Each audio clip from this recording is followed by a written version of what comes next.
जब आपके बीइंग की अवस्था ऐसी हो जाती है तो कैसे हो सकता है कि आप सफल ना हो? आप तो पहले ही सफल हो चुके होते हैं। अध्याय 4। अब से दूर रहना मन की ही एक रणनीति है। अब का लोप होना सबसे बड़ी गलतफहमी। आइए शुरू करते हैं इस अध्याय को। मैं भले ही यह बात पूरी तरह मान लूं कि समय अंततः एक भ्रम है, लेकिन इस मानने से मेरे जीवन में क्या अंतर आने वाला है? मुझे तब भी रहना तो उसी संसार में पड़ेगा जिस पर समय पूरी तरह से हावी है। कोई बौद्धिक सहमति एक दूसरा विश्वास मात्र ही होती है और इससे आपके जीवन में कोई खास अंतर आने वाला नहीं है। सत्य का बोध करने के लिए आपको उसे जीना होगा। जब आपके शरीर का एक एक कोषाणु इस कदर उपस्थित रहता हो कि वह जीवन के साथ साथ स्पंदित होता हो, और जब आप यह महसूस कर सकते हो कि जीवन हर पल बीइंग का उल्लास है, तब यह कहा जा सकता है कि आप समय से मुक्त हो गए हैं। लेकिन फिर भी आने वाले कल में मुझे अपने बिलों का भुगतान करना है और मुझे वयोवृद्ध भी होते जाना है और हर किसी की तरह एक दिन मर भी जाना है। तो भला मैं यह कैसे कह सकता हूँ कि मैं समय से मुक्त हो गया हूँ? आने वाले कल के बिल कोई समस्या नहीं है। इस भौतिक शरीर का अंत होना कोई समस्या नहीं है। समस्या है अब का लोप हो जाना, अब को न देख पाना ही समस्या है। बल्कि यूं कहें कि वह मूल भ्रम व भ्रांति असल समस्या है, जो कि किसी स्थिति को, किसी घटना को या किसी भावना को एक समस्या में, एक दुख में तब्दील कर देती है। अब का लोप होना बीइंग का लोप होना है। समय से मुक्त होने का अर्थ है अपनी पहचान के लिए, अतीत की और अपनी परिपूर्णता के लिए भविष्य की मनोवैज्ञानिक आवश्यकता से मुक्त हो जाना। यह अवस्था चैतन्यता के इतने गहरे रूपांतरण की द्योतक है जितनी की आप कल्पना कर सकते हैं। अपवाद स्वरूप कुछ मामलों में चैतन्यता का यह बदलाव प्रभावशाली और आमूल रूप से होता है, सदा सर्वदा के लिए होता है।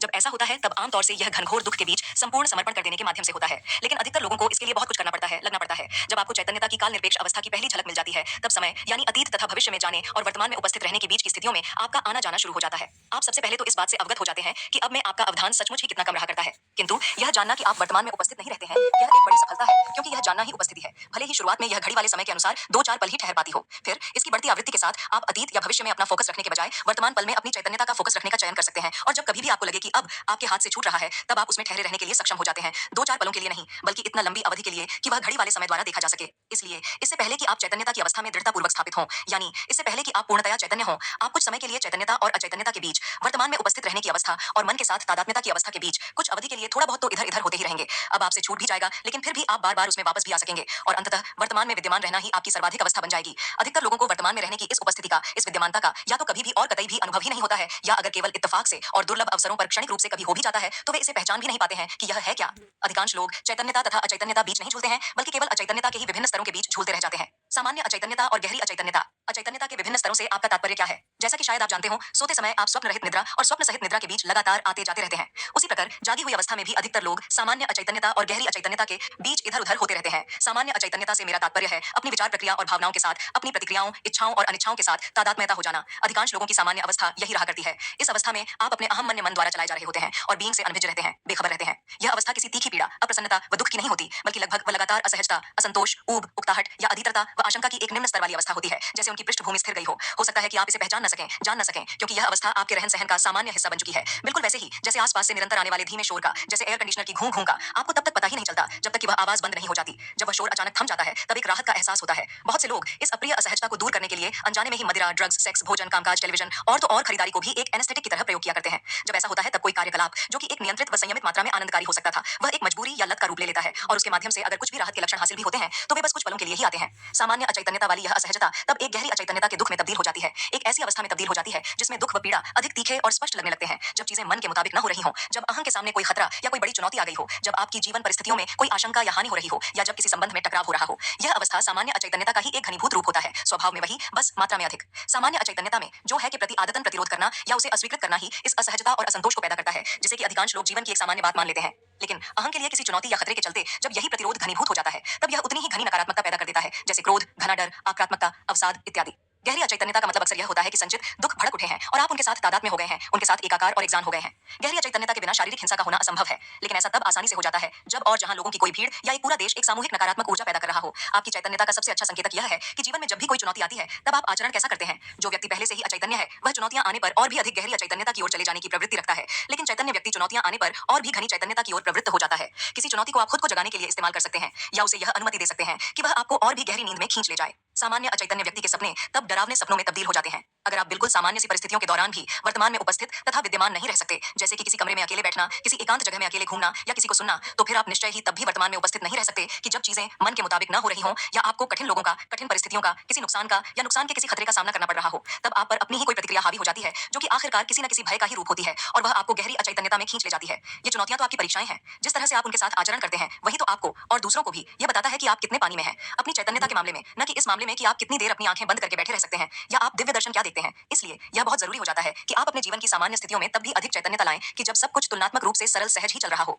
इस तरह आपकी वर्तमान में उपस्थित रहने की क्षमता बढ़ती जाती है। यह आप में और आपके चारों ओर एक उच्च स्पंदनशील आवर्तन का एक ऊर्जा क्षेत्र बना देती है। उस क्षेत्र में कोई अचैतन्यता, कोई नकारात्मकता, कोई वैमनस्यता या या हिंसा न तो प्रवेश कर सकती है और न ही बनी रह सकती है। बिल्कुल वैसे ही जैसे प्रकाश की उपस्थिति में अंधकार टिक नहीं सकता है। जब आप अपने विचारों और अपनी भावनाओं का दृष्टा बनना सीख जाते हैं, जो कि वर्तमान में उपस्थित रहने का एक अनिवार्य अंग है, और जब आप पहली बार सामान्य अचैतन्यता की स्थिर पृष्ठभूमि के बारे में सजग होते हैं और यह जान पाते हैं कि अपने भीतर आप सचमुच चैन से शायद ही कभी रहते हों, तब आपको बहुत आश्चर्य हो सकता है। अपने सोचने विचारने के स्तर पर निष्कर्ष, निर्णय, असंतोष और अब दूर दूर रहने वाली मानसिक धारणाओं के रूप में आप प्रतिरोध को बड़ी मात्रा में पाएंगे। भावनात्मक परत के नीचे नीचे बहती असहजता, तनाव, ऊब, उकताहट या घबराहट की धारा आपको दिख जाएगी। ये दोनों अपनी स्वभावगत प्रतिरोध प्रणाली वाले मन के ही पहलू हैं। उन्हें तलाश क्या है? कार्ल जुंग ने अपनी एक किताब में अमेरिका के एक आदिवासी मुखिया के साथ हुई बातचीत का उल्लेख किया है, जिसमें वह मुखिया बताता है कि उसकी नजर में अधिकतर गोरे लोगों का चेहरा तनावग्रस्त, आंखें घूरती हुई और व्यवहार क्रूर होता है। उसके ही शब्दों में, वे हर समय जैसे कुछ तलाशते, कुछ ढूंढते रहते हैं। वे ढूंढते क्या रहते हैं? ये गोरे लोग हमेशा कुछ चाहते रहते हैं। वे हमेशा बेचैन और परेशान रहते हैं। हम नहीं जानते कि वे चाहते क्या हैं। हमें तो वे पागल लगते हैं। लगातार बेचैन रहने वाली और अंदर अंदर बहने वाली यह धारा पश्चिमी औद्योगिक सभ्यता के जन्म से पहले ही शुरू हो गई थी, लेकिन पश्चिमी सभ्यता में, जो कि अब पूरब सहित समूची धरती पर फैल चुकी है,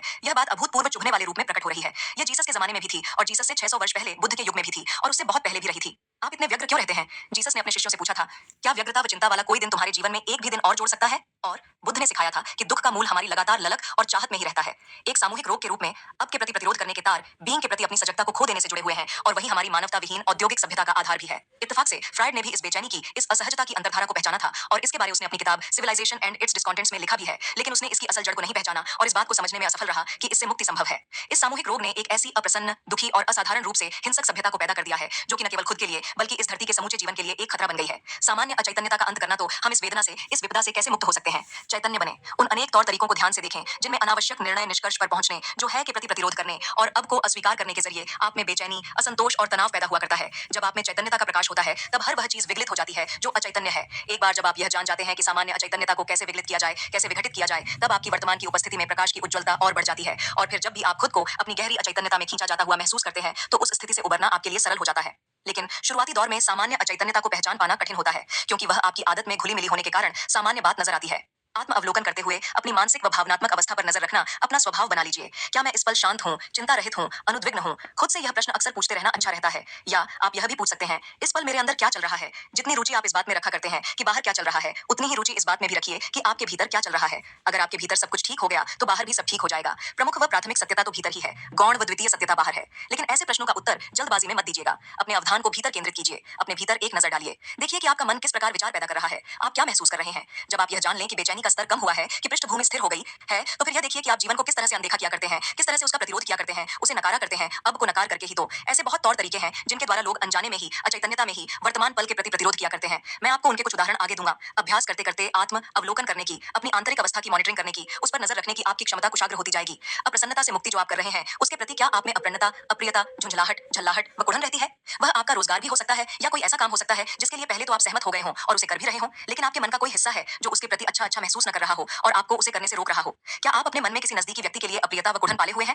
क्या यह बात आप जानते हैं कि इस तरह जो ऊर्जा आप प्रसर्जित करते हैं, वह अपने प्रभाव में इतनी हानिकर होती है कि वास्तव में उससे आप खुद को भी संदूषित कर रहे होते हैं और अपने आसपास वालों को भी? अपने भीतर अच्छी तरह देखिए, क्या वहां लेश मात्र भी अप्रसन्नता, अप्रियता, झुंझलाहट, कुढ़न, नाराजगी, रोष, अनिच्छा है? अगर है तो मानसिक व भावनात्मक दोनों की स्तरों पर उसे ध्यान से देखिए। आपके मन का वह कौन सा विचार है जो इस स्थिति को पैदा कर रहा है? फिर उस भावना पर ध्यान दीजिए, यानी उन विचारों की शरीर पर होने वाली प्रतिक्रिया को गौर से देखिए। उस भावना को महसूस कीजिए। क्या वह आपको प्रियकर व रुचिकर लग रही है, या अप्रियकर व अरुचिकर लग रही है? क्या यह एक ऐसी ऊर्जा है जिसे कि अपने अंदर होने देना आप वास्तव में चयन कर रहे हैं? और क्या आपके सामने चुनने को कोई और विकल्प है? हो सकता है कि आपका फायदा उठाया जा रहा हो सकता है कि जिस काम में आप लगे हों वह नीरस व उबाऊ हो सकता है कि आपका कोई निकटस्थ संगी साथी बेईमान हो, चिड़चिड़ाहट पैदा करने वाला या लापरवाह हो। लेकिन इन सब बातों का उन बातों से कोई संबंध नहीं है। अपनी इन स्थितियों के बारे में आपके विचार और भावनाएं उचित हैं या नहीं, इससे कोई फर्क नहीं पड़ने वाला। तथ्य तो यह है कि आप जो है के प्रति प्रतिरोध कर रहे हैं। वर्तमान पल को आप एक शत्रु समझ रहे हैं। आप अप्रसन्नता को, अरुचि, रोष व कुढ़न को रच रहे हैं। आप भीतर और बाहर के बीच द्वंद्व को, टकराव को पैदा कर रहे हैं। आपकी अप्रसन्नता, अरुचि, रोष व कुढ़न केवल आपको और आपके आसपास वालों को ही प्रदूषित नहीं कर रही है, बल्कि उस सामूहिक मानवीय चेतना को भी प्रदूषित कर रही है, जिसके आप भी एक अभिन्न अंग हैं। इस धरती पर व्याप्त बाह्य प्रदूषण दरअसल लाखों की इसी आंतरिक चेतना के प्रदूषण का प्रतिबिंब ही है।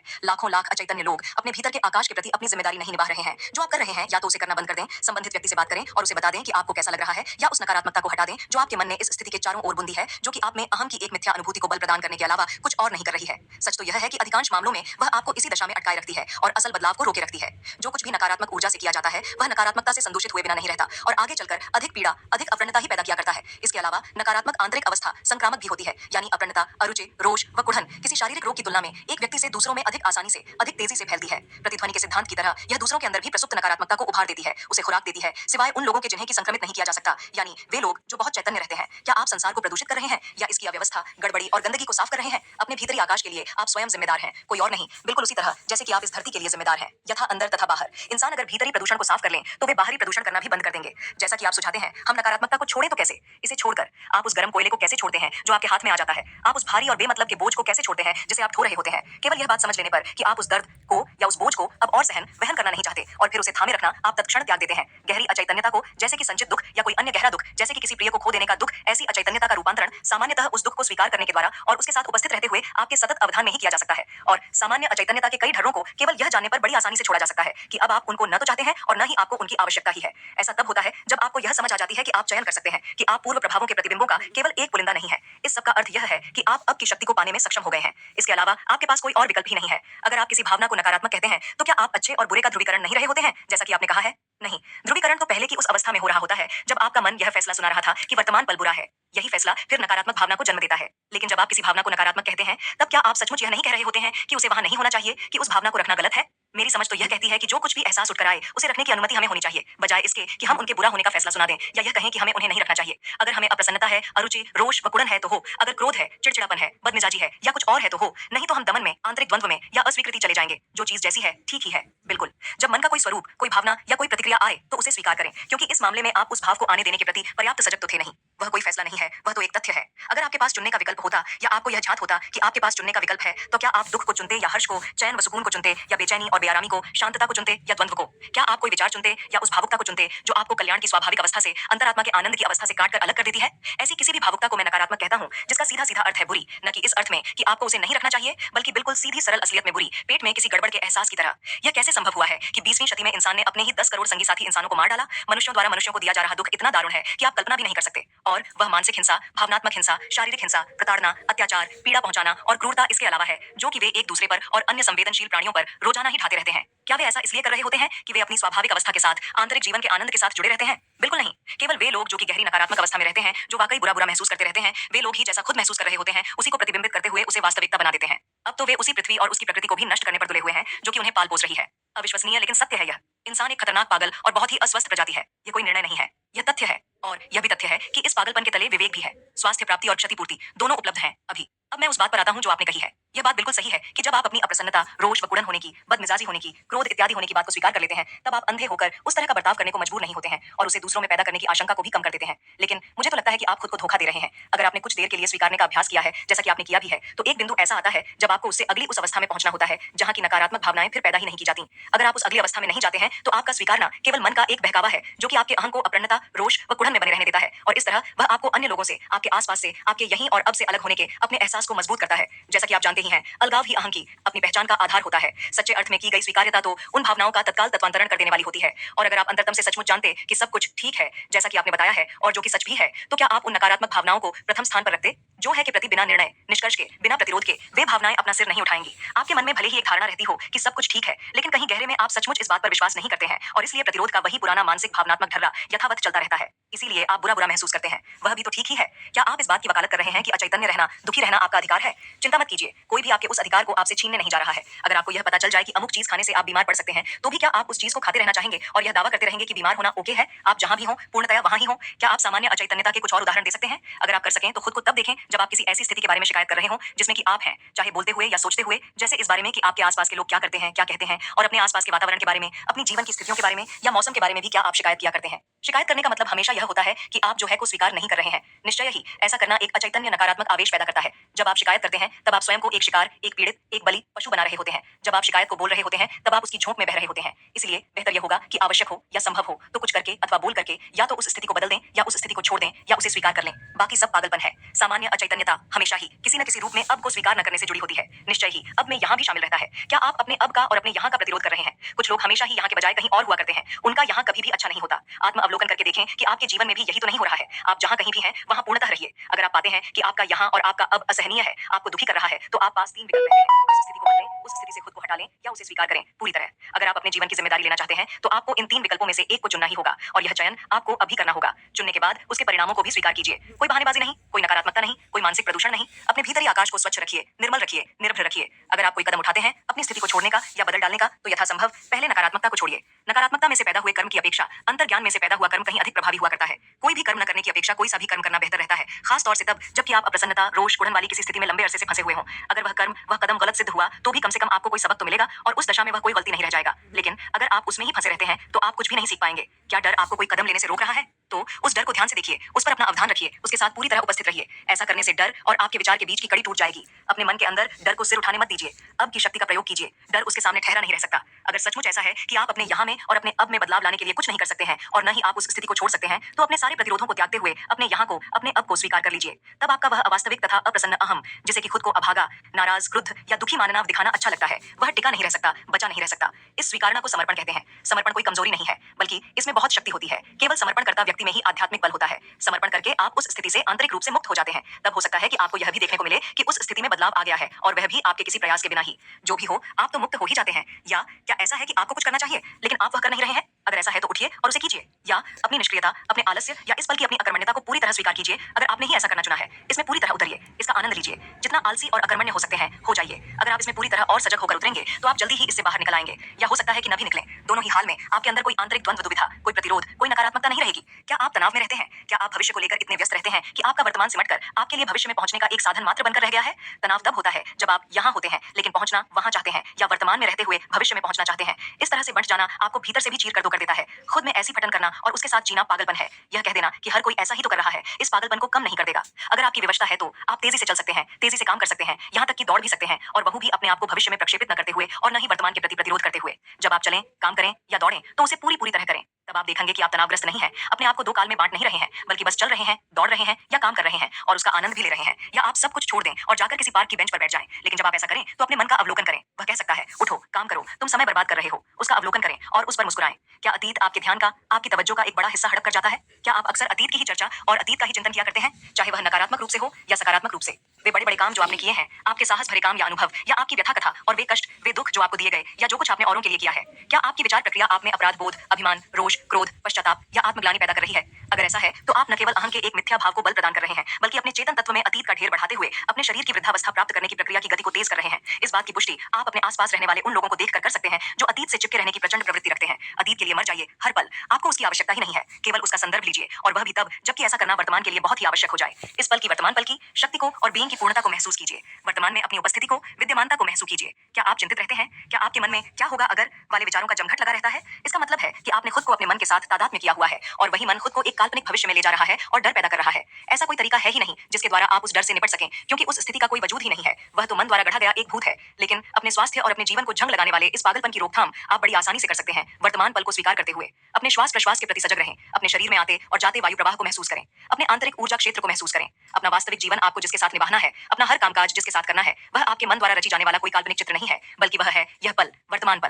खुद से पूछिए कि क्या आपको इस पल में, वर्तमान पल में कोई समस्या है? अगले पल, अगले वर्ष, आने वाले कल या अगले 5 मिनटों में नहीं, बल्कि ठीक इस पल में। इस पल में क्या कोई गड़बड़ है? वर्तमान के साथ आप हमेशा ही बड़ी अच्छी तरह रह सकते हैं, अच्छी तरह काम कर सकते हैं, लेकिन भविष्य के साथ आप कैसे रह सकते हैं, कैसे काम कर सकते हैं, और नहीं आपको ऐसा करने की नौबत आती है। जरूरी जवाब, सही समाधान, आवश्यक शक्ति, सही कदम और संसाधन, ये सब यथा समय और आवश्यकता के अनुसार आपको उपलब्ध हो जाएंगे, न उससे पहले होंगे न बाद में। एक ना एक दिन मैं इसे करके रहूंगा। क्या आपका कोई लक्ष्य आपका ध्यान इतना अधिक ले रहा है कि आपका वर्तमान पल सिमटकर आपके लक्ष्य तक पहुंचने का एक साधन मात्र बनकर रह गया है? जो कुछ भी आप करते हैं, क्या उसे करने में मिलने वाले आनंद को यह निकाल बाहर कर रहा है? क्या आप इस इंतजार में ही रहते हैं कि जीवन को जीना कब शुरू किया जाए? अगर आपके मन का ढर्रा यही है, तो आप चाहे कुछ भी हासिल कर लें, चाहे आप कुछ भी पालें, लेकिन आपका वर्तमान कभी सुखद व सुखमय नहीं रहेगा, केवल भविष्य सुखद प्रतीत होता रहेगा। क्या यह स्थायी असंतोष व अपूर्णता का नुस्खा नहीं है? क्या आपको इंतजार करने की लत है? अपना कितना समय आप इंतजार करने में बिता देते हैं? डाकघर में, ट्रैफिक जाम में, हवाई अड्डे पर इंतजार करना, या किसी के आने का काम खत्म होने इत्यादि का इंतजार करना, इन्हें मैं छोटे इंतजार कहता हूँ। लेकिन कुछ और भी इंतजार होते हैं जिन्हें मैं बड़ा इंतजार कहता हूँ, और उनमें शामिल है अगली छुट्टियों का, एक बेहतर जॉब का, बच्चों के बड़े होने का, एक सचमुच सार्थक संबंध का, सफलता का, खूब पैसा कमाने का, कुछ बन जाने का, आत्मजा होने का इंतजार।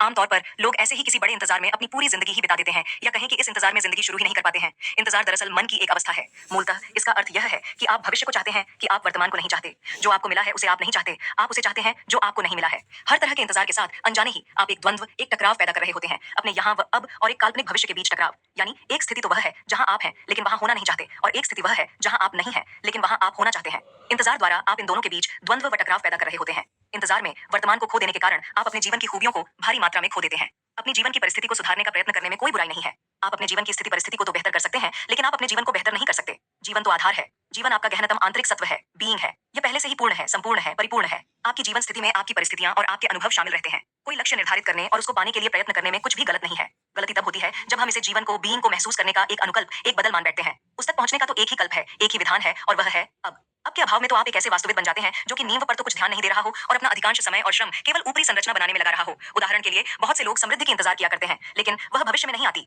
जब आप वर्तमान वास्तविकता का सम्मान करते हैं, उसे अंगीकार करते हैं और उसे पूरी तरह स्वीकार कर लेते हैं, यानी आप जहां हैं, आप जो हैं, जो कुछ आप अब कर रहे हैं, जब आप उसे पूरी तरह स्वीकार कर लेते हैं जो आपके पास है, तब आप उसके लिए कृतज्ञ होते हैं जो आपके पास है। आप जो है के लिए आप कृतज्ञ होते हैं, बीइंग के लिए, अपने अस्तित्व के लिए कृतज्ञ होते हैं, वर्तमान के लिए कृतज्ञ होना, यानी अब के जीवन की प्रचुरता के लिए कृतज्ञ होना, यही सच्ची समृद्धि है। यह भविष्य में नहीं मिल सकती। यही समृद्धि समयानुसार फिर नाना रूपों में प्रकट होती रहती है। जो आपके पास है उससे अगर आप असंतुष्ट हैं या वर्तमान अभाव को लेकर आप खिन्न या क्रुद्ध रहते हैं, तो यह बात आपको धनवान बनने के लिए प्रेरित तो कर सकती है, लेकिन आप चाहे लाखों कमा लें, आप अपने अंदर अभाव ही महसूस करते रहेंगे, अपने अंदर खुद को कहीं अपरिपूरित ही महसूस करते रहेंगे। आप ऐसे अनेक सुख तो हासिल कर सकते हैं जो पैसे से खरीदे जा सकते हैं, लेकिन वे आते जाते रहेंगे और हर बार आपके लिए एक खालीपन का ही एहसास देकर जाएंगे, जिसके कारण आपको शारीरिक व मनोवैज्ञानिक तुष्टिकरण की और भी अधिक आवश्यकता महसूस होगी। तब आप बीइंग में निवास नहीं कर रहे होंगे और इसीलिए अब के जीवन में उस परिपूर्णता को महसूस नहीं कर रहे होंगे जो कि एकमात्र सच्ची समृद्धि है। इसलिए इंतजार को, बड़े इंतजार को अपने मन की अवस्था बनाना छोड़ दीजिए। जब कभी भी आप खुद को इस इंतजार में खिसकता हुआ देखें, तो झटपट उससे बाहर निकल आएं, वर्तमान पल में आ जाएं। बस इसी में रहिए और इसमें ही रहने का आनंद लीजिए। अगर आप वर्तमान में रहते हैं तो आपको कभी किसी चीज का इंतजार करने की जरूरत ही नहीं पड़ेगी।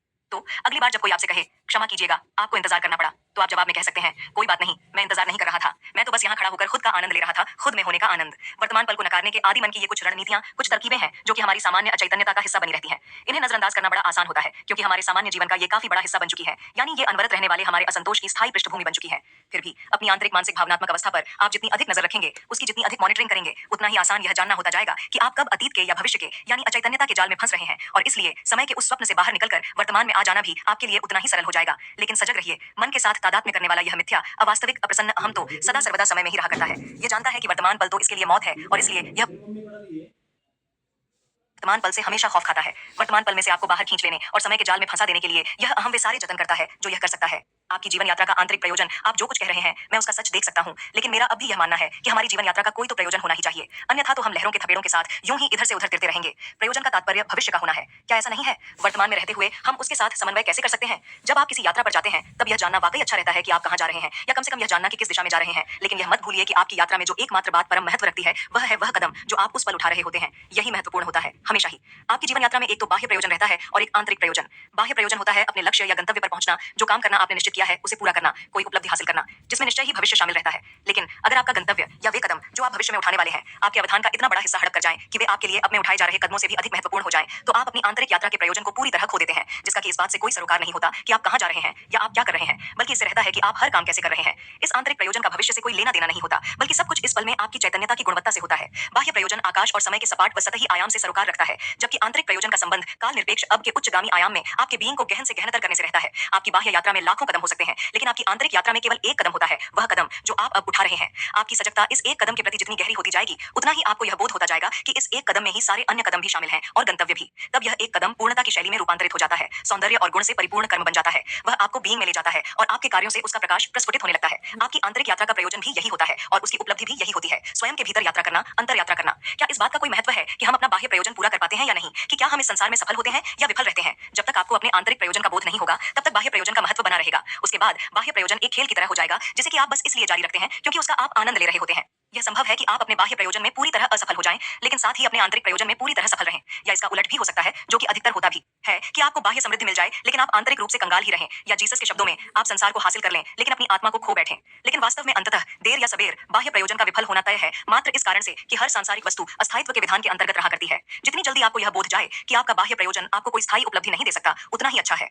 जब आप अपने बाह्य प्रयोजन की सीमितता को जान जाते हैं, तब आप उससे यह अवास्तविक आशा अपेक्षा रखना छोड़ देते हैं कि यही आपको सुखी बनाएगा, और फिर आप उसे अपने आंतरिक प्रयोजन का सहायक सहयोगी बना लेते हैं। अतीत आपके वर्तमान में कभी जीवित नहीं रह सकता। आपने बताया है कि अतीत के बारे में अनावश्यक सोचना, विचारना और चर्चा करना एक ऐसा तरीका है जिसके जरिए हम वर्तमान से दूर ही रहा करते हैं। लेकिन उस अतीत के अलावा जिसे कि हम याद किया करते हैं और जिसके साथ तादाद में भी किया करते हैं, क्या अतीत का एक और स्तर हमारे अंदर मौजूद नहीं रहता जो कि अधिक ही गहरे में बैठा हुआ है? मैं उस अचेतन अतीत की बात कर रहा हूँ जो हमारे जीवन को संस्कारग्रस्त किया करता है, खासतौर से शुरुआती बचपन के अनुभवों और शायद इसके बाद के अनुभवों के जरिए भी। और हमारी वह सांस्कृतिक संस्कारग्रस्तता तो है ही, जो कि जहाँ हम भौगोलिक रूप से रहते हैं उससे जुड़ी रहती है, और वह ऐतिहासिक काल अवधि जिसमें कि हम रहे होते हैं। ये तमाम बातें ही तय करती हैं कि किस तरह हम संसार को देखते हैं, किस तरह प्रतिक्रिया करते हैं, क्या सोचते हैं, हमारे संबंध कैसे रहते हैं और अपने जीवन को हम किस तरह जीते हैं। हम इस सब के प्रति सचेत कैसे हो सकते हैं और फिर इससे छुटकारा कैसे पा सकते हैं, इसमें कितना समय लगेगा, और अगर हम ऐसा कर सके तो बाकी क्या बचा रह जाएगा। भ्रम, भ्रांति, मरीचिका जब नहीं रहते तब क्या बचा रह जाता है। अपने अंदर के अचेतन अतीत की जांच पड़ताल करने की कोई आवश्यकता नहीं है, क्योंकि वह वर्तमान पल में किसी विचार, किसी इच्छा, किसी प्रतिक्रिया के रूप में या आपके साथ घटित होने वाली किसी बाहरी घटना के रूप में प्रकट होता ही रहता है। अपने अतीत के बारे में जो कुछ भी आप जानना चाहते हैं उसे वर्तमान की चुनौतियां आपके अंदर से बाहर प्रकट करा देंगी।